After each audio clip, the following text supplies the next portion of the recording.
Subscribe करें और bell दबाएं ताकि कोई खबर रह न जाए।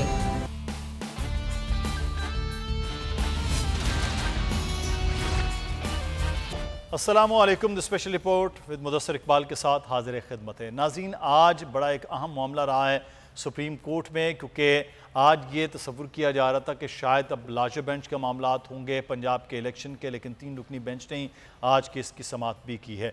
इस पर भी बात होगी क्योंकि सुप्रीम कोर्ट में 2 अहम केसेस पंजाब इंतखाबात, नजरसानी दरख्वास्त और रिव्यू जजमेंट के हवाले से थे। इस हवाले से पहले आपको एक रिपोर्ट दिखाते हैं, फिर मजीद बात होगी इस पर। आज सुप्रीम कोर्ट में 2 अहम केसेस पंजाब इंतखाबात, नजरसानी दरख्वास्त और review order and judgments act के खिलाफ दरखास्तों पर एक साथ समाअत हुई। चीफ जस्टिस पाकिस्तान के सरबराही में 3 रुकनी बेंच ने समाअत की। समाअत के आगाज में तहरीक इंसाफ के वकील अली जफर ने कहा कि supreme court review judgment and order आइन से मुतसादिम और प्रैक्टिस एंड प्रोसीजर कानून का तसलसल है। पंजाब इंतखाबात नजरसानी केस को पुराने कानून के तहत सुना जाए, जिस पर जस्टिस मुनीब अख्तर ने कहा कि अदालत कैसे पंजाब इंतखाबात केस सुने जब सुप्रीम कोर्ट रिव्यू एक्ट नाफिज हो चुका है। चीफ जस्टिस पाकिस्तान ने कहा कि 14 मई को पंजाब में इलेक्शन का फैसला था, उस वक्त को वापस नहीं लाया जा सकता। 9 मई वाकयात के बाद कमीशन के वकील यकीन से जवाब न दे सके। 8 अक्टूबर को इलेक्शन होंगे, जिस पर बैरिस्टर अली जफर ने कहा कि 15 मई को मुझे लगा आइन कत्ल हो गया है। सुप्रीम कोर्ट का हुक्म था 14 मई को इलेक्शन करवाना, लेकिन यह मुमकिन न हो सका। वकील ने कहा कि कानून साजी 5 मिनट में की गई। अपील का हक आईनी तरमीम के जरिए मिलना चाहिए। चीफ जस्टिस ने रिमार्क्स दिए कि आर्टिकल 184 की शिक 3 के फैसले तक महदूद अंदाज में अपील का हक दिया गया और सानिया 9 मई के बाद हालात तब्दील हो चुके हैं। इलेक्शन कमीशन की सलाहियत होनी चाहिए कि जो और जैसे भी हालात हों इलेक्शन के इनेकाद को यकीनी बनाए। बाद अज़ां अदालत ने अटॉर्नी जनरल समेत फरीकैन को नोटिस जारी करते हुए केस की समाअत आइंदा मंगल तक मुलतवी कर दी। सूरत हाल पर आज क्या मामलात हुए हैं अदालत में बात करेंगे। जुल्करनैन इकबाल हमारे नुमाइंदे इस वक्त हमारे साथ मौजूद हैं। जुल्करनैन, शुक्रिया आपके वक्त का। और अजहर सिद्दीक एडवोकेट साहब ने भी हमें ज्वाइन किया है। अजहर साहब, आपका भी शुक्रिया। पहले अदालत के मामलात के हवाले से जुल्करनैन, आज लार्जर बेंच नहीं बनना था क्योंकि कानून के मुताबिक तो अब शायद ये 3 रुकनी बेंच इस पर नहीं है, तो आज लार्जर बेंच ने समाअत नहीं की, क्या वजूहत थी? देखिए, मुदस्सिर रसूली तौर पर आज लार्जर बेंच ने ही समाअत करनी थी क्योंकि ऑर्डर इन फील्ड था, जो नया लॉ है वो इन फील्ड है। लेकिन गुज़श्ता समाअत पर अदालत को, क्योंकि court was taken by surprise, जब अचानक से ये कानून उनके सामने पेश किया गया था तो उस वक्त उन्हें समझ नहीं आई थी, क्योंकि उस वक्त उन्होंने पढ़ा हुआ भी नहीं था, उन्हें पता नहीं था इस लॉ का। अब जब बाद में उन्होंने पढ़ा तो गुज़श्ता ऑर्डर में ये लिख दिया गया था कि आइंदा समाअत पर इस हवाले से दलाइल होंगे। अब जब कोर्ट ने इस ऑर्डर को, लॉ को पढ़ लिया तो रियलाइज़ हो गया कि लार्जर बेंच के अलावा चारा नहीं है। साथ ही साथ इस लॉ को चैलेंज भी कर दिया गया था 3 दरख्वास्त गुजारों की जानिब से, तो इसलिए फिर अदालत ने आज उनको भी साथ ही फिक्स कर दिया और उनके ऊपर भी समाअत की। अली जफर जो इन दरखास्तों में वकील नहीं थे, जो कानून चैलेंज किया गया था उसमें, लेकिन वो बतौर तहरीक इंसाफ के वकील इलेक्शन कमीशन की दरखास्त में वो फरीक थे और वो वहाँ मौजूद थे। उनसे अदालत ने अपनी राय ली थी, जिस राय को ही अपना लिया गया। बाद में दरखास्त गुजारे जो पहले थे उनके वकील की जानिब से, और कहा गया कि जो अली जफर ने कहा है कि ये खिलाफ आईन है, अपील कहा कि इस अंदाज में नहीं दिया जा सकता जिस अंदाज में दिया गया है इस कानून में, इसलिए इसको कलअदम करार दिया जाए। यहाँ तक ही मामला रहा। उसके बाद फिर चीफ जस्टिस ऑफ पाकिस्तान ने कहा कि अब आइंदा हफ्ते जो अदालत बेंच बनाएगी वो इन दोनों मुकदमात को इकट्ठे सुनेगा। इसलिए अदालत ने वफाकी हुकूमत को और अटॉर्नी जनरल ऑफ पाकिस्तान को मामलत के लिए नोटिस जारी कर दिए और हुकूमत से कहा है कि इस कानून साजी की आईनी हैसियत के हवाले से आइंदा मंगल तक अपना जवाब जमा कराए। अहम बात मुदस्सिर ये है कि चीफ जस्टिस ऑफ पाकिस्तान ने कहा कि जो इलेक्शन कमीशन की दरख्वास्त है उसको हम जल्दी निपटाना चाहते हैं, इसलिए आइंदा हफ्ते से ऐन मुमकिन है कि रोज़ाना की बुनियाद पर समाअत हो। इस समाअत के दौरान चीफ जस्टिस ऑफ पाकिस्तान ने यह सवाल भी उठाया इलेक्शन कमीशन की दरख्वास्त में कि देखना यह है कि 14 मई को क्योंकि अब गुजर चुकी है, क्लॉक रिवर्स नहीं हो सकता, इसलिए देखने वाला सवाल सिर्फ ये कि क्या 90 दिन से ज़्यादा आइन में तौसीक़ की गुंजाइश मौजूद है इंतखाबात में, अगर है तो वो किन हालात में है, और अगर नहीं है तो इसके कॉन्सिक्वेंसेस क्या होंगे। ये वो सवालात है चीफ जस्टिस ऑफ पाकिस्तान ने कहा कि जिसका हम जायज़ा भी लेंगे और जो फ्रीकैन के वकला है उनसे इनके ऊपर मुआवनत भी तलब करेंगे। चीफ जस्टिस ने कहा कि साथ ही माजी में जो इंतखाबात आगे होते रहे हैं, खासकर जो 2008 का इलेक्शन था बेनज़ीर भुट्टो की शहादत की वजह से जो आगे हुआ था, चीफ जस्टिस ने कहा उस प्रेसिडेंट को भी हम देखेंगे कि वो क्या हालात थे और क्या आज के हालात उससे मुताबिकत रखते हैं या नहीं। इसके अलावा चीफ जस्टिस ऑफ पाकिस्तान ने जो JUI की जानिब से खासकर जो PDM का धरना था जिसको JUI लीड कर रही थी सुप्रीम कोर्ट के बाहर, उसका भी जिक्र किया और कहा कि हम तो अपना आईनी और कानूनी जिम्मेदारी अदा कर रहे हैं और हक का काम कर रहे हैं।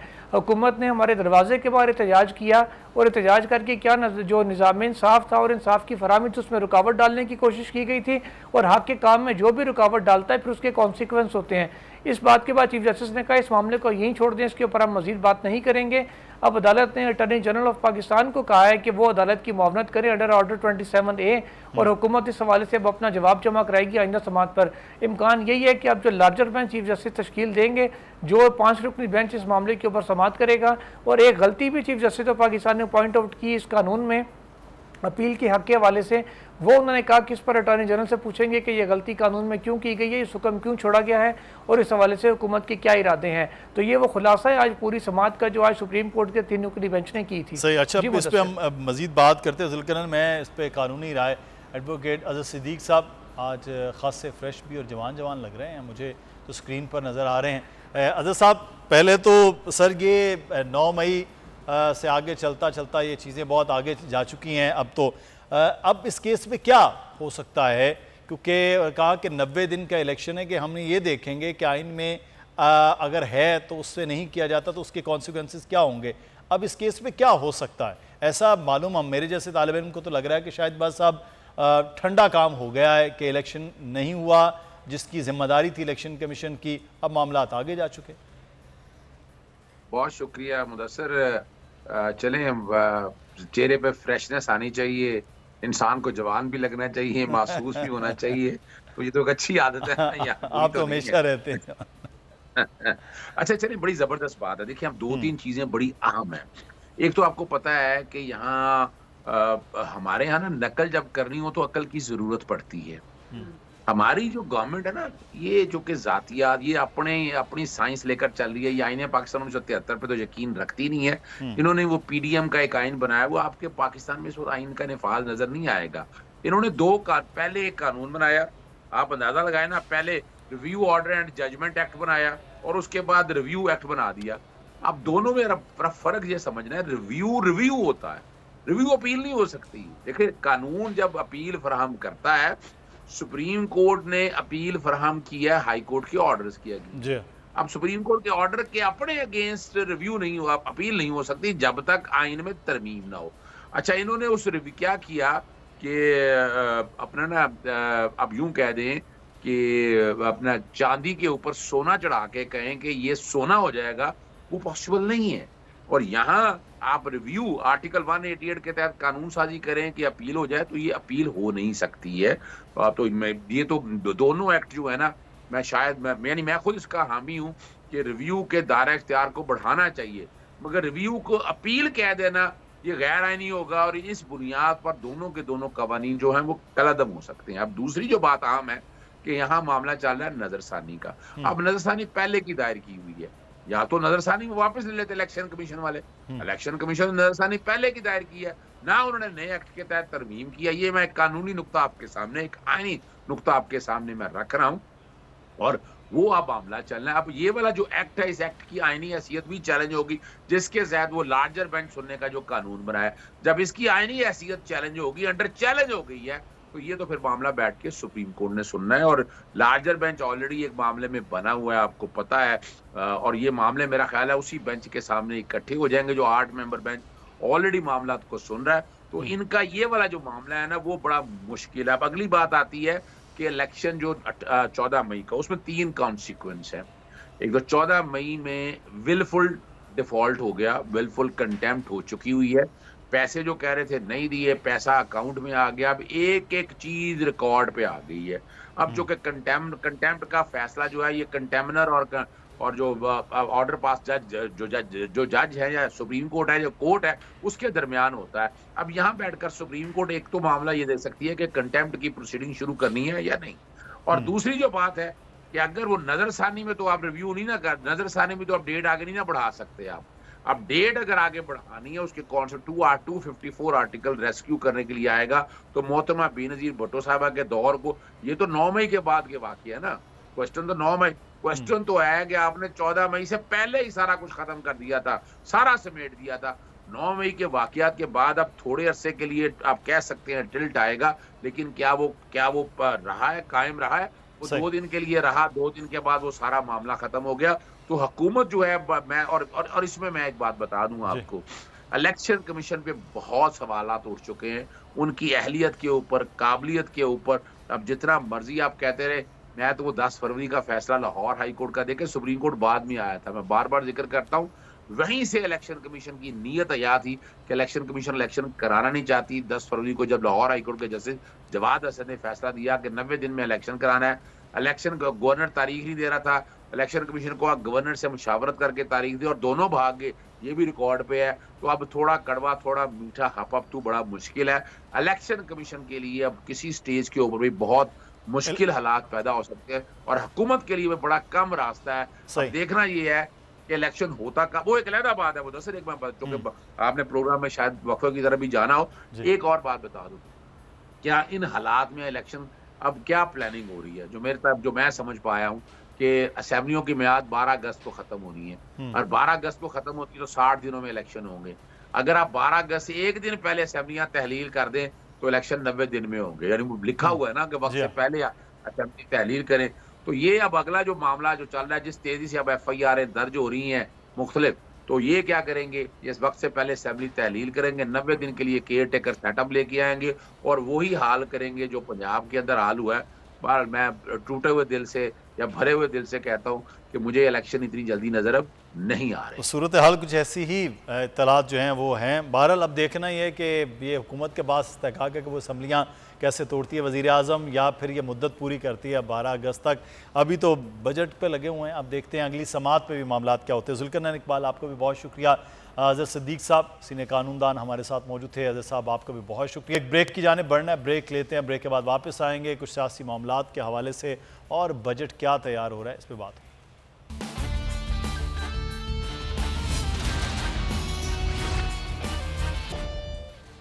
ब्रेक के बाद आपको खुश आमदीद कहते हैं। इलेक्शन तो अब देखा जाएगा कि कैसे नाज़रीन होंगे। 12 अगस्त तक ये पार्लियामान की कौमी असम्बली की मुद्दत है, असम्बलियाँ उसके बाद डिसॉल्व होंगी, क्या इससे पहले उसके बाद। लेकिन इस वक्त सियासी हलचल बहुत ज़्यादा है और इस सियासी हलचल का मरकज़ जो है वो पंजाब नज़र आ रहा है। आमिर ज़िया साहब इस वक्त हमारे साथ मौजूद हैं, सीनियर सहाफ़ी तजज़ियाकार। आमिर ज़िया साहब, सिंध में कोई ऐसी हलचल नज़र नहीं आ रही है, जो बची हुई PTI है वो भी छोड़ रहे हैं साथ, लेकिन पंजाब में काफ लीग भी एक्टिव है, पाकिस्तान पीपल्स पार्टी भी डेरे डाले हुए है, जहांगीर तरीन साहब एक नई पार्टी बना रहे हैं और कहा जा रहा है धड़ाधड़ उसमें लोग जो है वो शामिल हो रहे हैं। ये जो पॉलिटिकल एक्टिविटीज़ हैं, इसके बाद क्या वाकई इलेक्शन की तरफ माहौल जा रहा है? देखिए, जहां तक सिंध का ताल्लुक है तो आपको पहले से इल्म है कि वहां पर देही सिंध में पाकिस्तान पीपल्स पार्टी का बड़ा स्ट्रॉन्ग होल्ड है और जरदारी साहब की जो हिकमत अमली है कि बड़े बड़े जागीरदारों सरदारों को मिलाकर साथ चलना, तो वहां पर वो मैं समझता हूँ कि इस वक्त इतनी बड़ी महफूज पोजीशन के अंदर है, वहां पर उनको कोई खतरा नहीं है। फिर अगर आप अर्बन सिंध की बात करें कि जब से MQM जो है वो तकसीम और धड़ाबंदी का शिकार हुई थी तो उसकी बेनिफिशरी शुरू में PTI हुई थी और अब गालिबन पाकिस्तान पीपल्स पार्टी हो। PTI के साथ सूरत हाल ये कि जो उनका पंजाब में सूरत हाल है कि उनका जो सेंटर ऑफ ग्रेविटी है, जो उनकी लीडरशिप है वो कोलैप्स कर रही है, वो रेत की दीवार की तरह बैठ रहे हैं। तो अभी भी यहाँ पर यही वाली सूरत हाल है सिंध के अंदर भी, जो उनके कलीदी चेहरे थे जिनको देख के लोग उनके साथ चला करते थे, वो तो वहां से वो तो अपनी दुकान आगे बढ़ा गए, कहीं ने सियासत छोड़ दी, किसी ने वफादारी तब्दील कर दी। उनके जो लॉ मेकर्स हैं वो छुपे हुए घूम रहे हैं, अक्सर ने अपनी मतलब है कि सियासत से कुछ ने छोड़ने का ऐलान किया है। तो वहां पर जो है कारकुन रडरलेस हैं सिंध के अंदर। अच्छा, अब उसके नतीजे में मैं देखता हूँ कि जैसे 15 जून को हमारे यहाँ मेयर का कराची का इंतखाब होने जा रहा है, असूली तौर पे लगता है कि जी जमात इस्लामी और PTI की जो नशिस्तें हैं वो तकरीबन 193 अरकान की हिमायत हासिल है हाफिज नईम साहब को। उसके मुकाबले में पीपल्स पार्टी और उनके तहादियों की तादाद 174 है, जिसमें मुर्तज़ा वहाब उनको लीड कर रहे हैं, वहां पर उनके मेयर के कैंडिडेट हैं।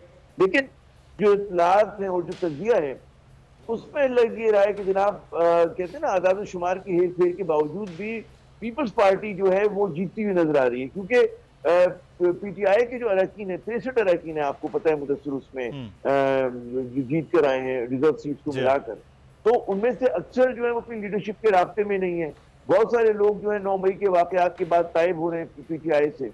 तो वहां पर उसका बेनिफिशियरी फिर जो होगा पीपल्स पार्टी होगी, और जब पीपल्स पार्टी का मेयर आ जाता है तो फिर अर्बन सिंध और रूरल सिंध मिलाकर बड़ी मुस्तहकम पोजीशन पर है।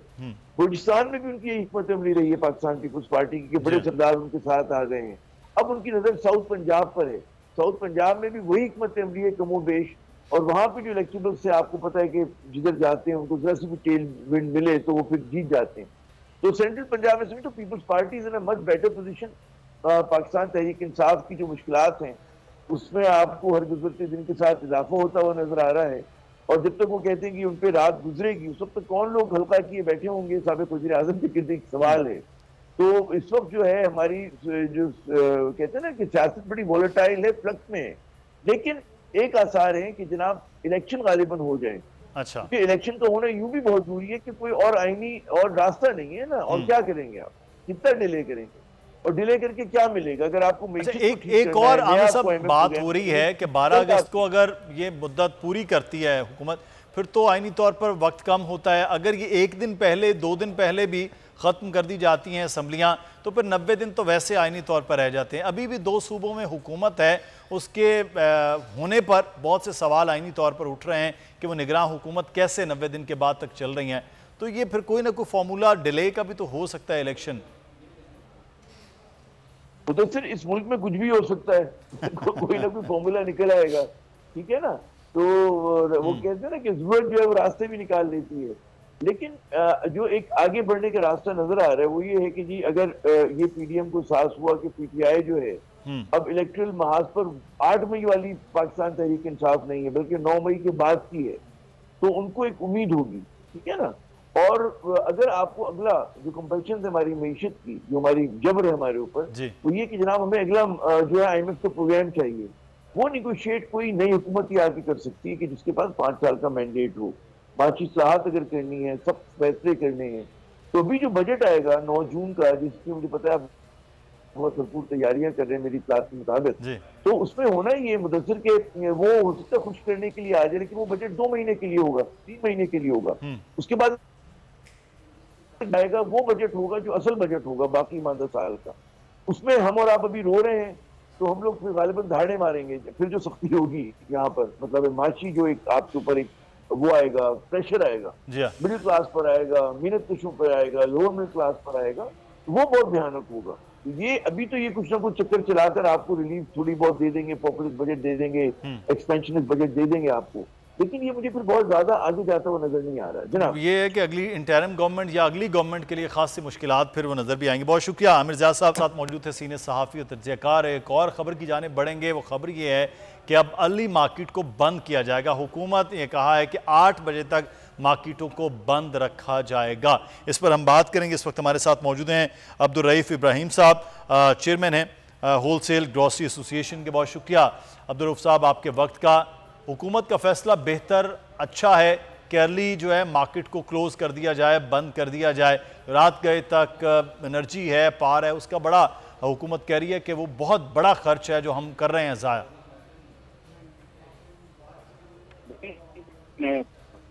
7 बजे गवर्नमेंट वफाकी वज़ीर ने जो ऐलान किया है, देखिए इसको मनोमन मैं तस्लीम करता हूँ और हम ताजिर बरादरी से भी दरख्वास्त करते हैं कि देखें एनर्जी बचाएं।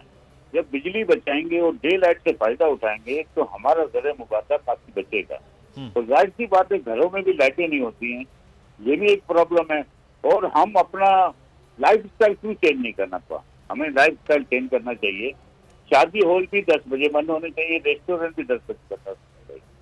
लेकिन दूसरा इसमें सवाल आता है कि ये आवाम तो कुर्बानी देने को तैयार है, लेकिन 17 ग्रेड से लेकर 20 ग्रेड और 22 ग्रेड तक आप देख लें 3500 सीसी गाड़ी चलाते हैं, एसी इतने इस्तेमाल होते हैं, इनकी सब्जी के लिए भी बड़ी गाड़ियां जाती हैं, इनकी मराते क्यों खत्म नहीं की जाती। और जो वजीर आजम है, वजीर आला, सूबाई वजीर, वफाकी वजीर, देखिए गवर्नर, इतने बड़े गवर्नर हाउस एक आदमी रहता है, आप इतनी बिजली खर्च कर रहे हैं, इतने आप एसी खोल के बैठे हैं, तो जाहिर सी बात है ये पब्लिक तो आवाज उठाएगी ना कि हमारी पब्लिक का पैसा टैक्स पेयर पैसा ही, तो उसकी मराते क्यों खत्म की नहीं जाती, खत्म करनी चाहिए ना।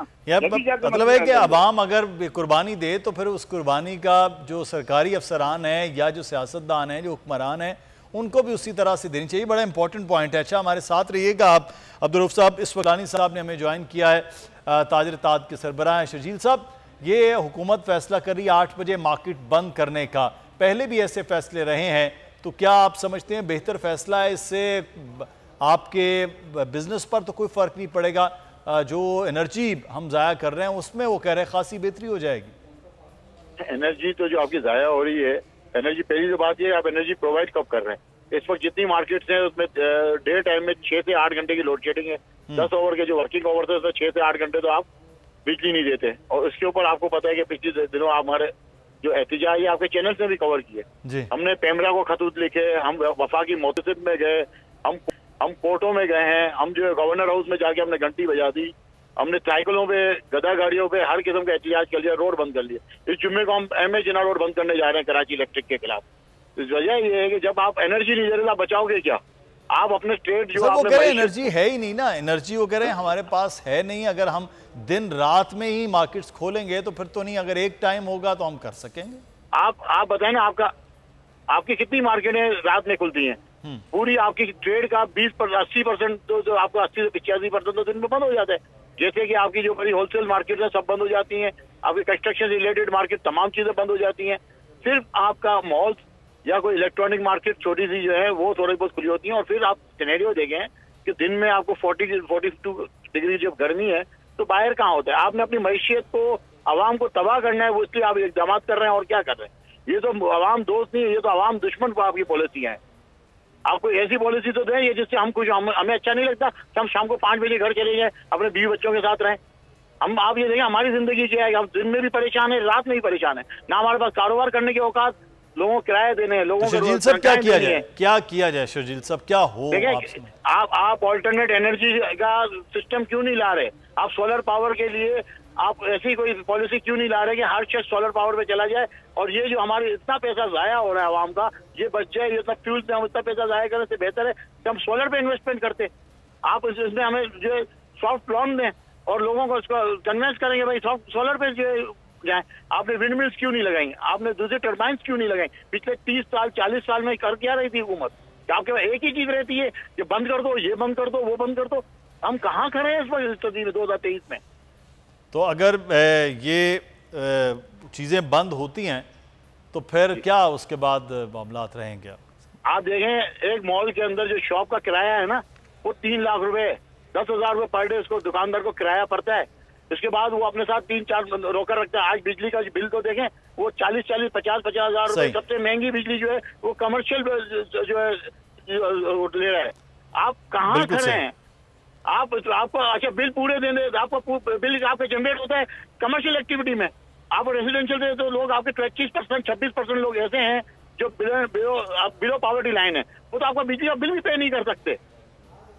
आप अपनी ग्राउंड लेवल पे समझे आप कहाँ खड़े हैं, आप क्या? लेकिन ये कि आर्जी हल जो है ना वो इस तरह से मुमकिन नहीं है। मैं शुक्रिया अदा करूंगा शर्जील कोपलानी साहब आपका भी, अब्दुल रऊफ इब्राहिम साहब आपका भी बहुत शुक्रिया। आप हमारे साथ मौजूद थे। आगे बढ़ेंगे, अब आपको एक और बड़े अहम इशू के हवाले से बताएं कि आजकल के तेज़ तरीन जो इंटरनेट का दौर है नाज़रीन, इसमें ख़बरें जो हैं वो सोशल मीडिया का सहारा बनती नज़र आती हैं, लेकिन साथ ही सोशल मीडिया पर झूठ और मन घड़त बहुत आसान हो चुका है। अमरीकी वज़ीर ख़ारजा ने सोशल मीडिया पर ज़ेर गर्दिश एक एडवाइजरी की किन अल्फाज में तरदीद की है, आपको वो दिखाते हैं रिपोर्ट, उसके बाद बात करेंगे।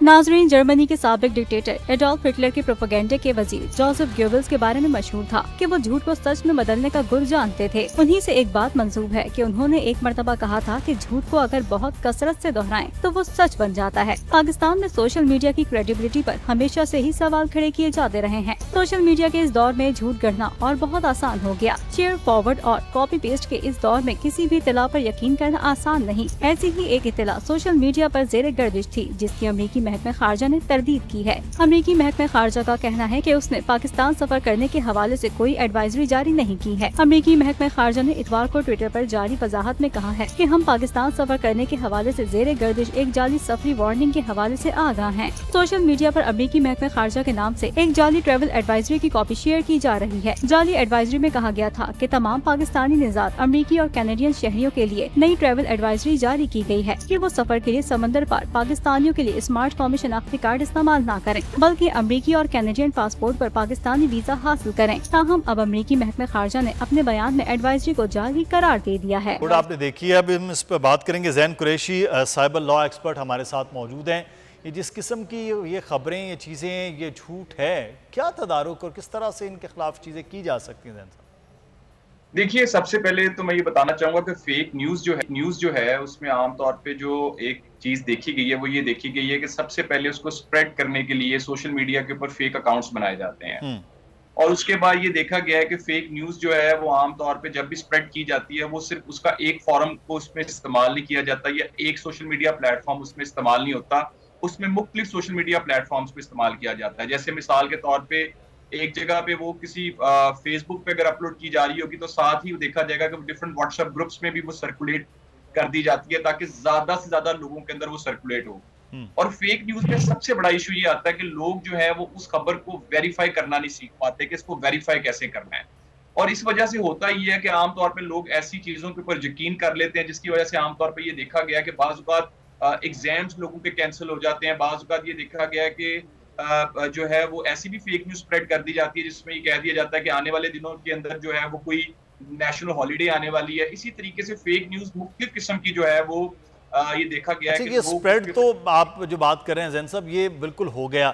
अब कोई फर्द वाहिद होता है तो उसके खिलाफ तो कोई बंदा उसके कार्रवाई हो गए, लेकिन जब ये इस तरह से स्प्रेड इन चीज़ों पे होती है, इसके खिलाफ कोई कार्रवाई है, इस पे कोई लॉ नहीं होता है कि इनको पकड़ा जा सके ऐसी चीज़ों?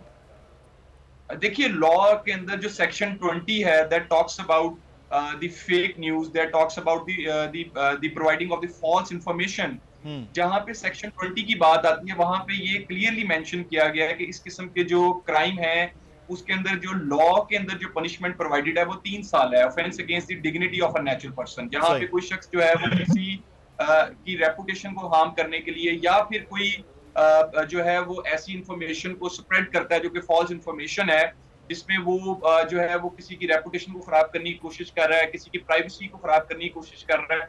तो इस तरह की जो न्यूज होती है उसके हवाले से लॉ जो है वो मौजूद है।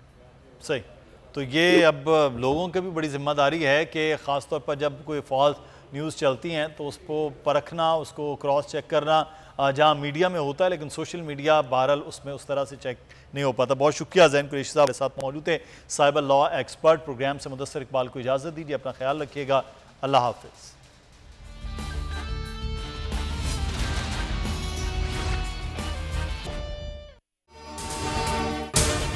अगर आपको ये वीडियो पसंद आई है तो सब्सक्राइब कीजिए और बेल आइकॉन को प्रेस कीजिए।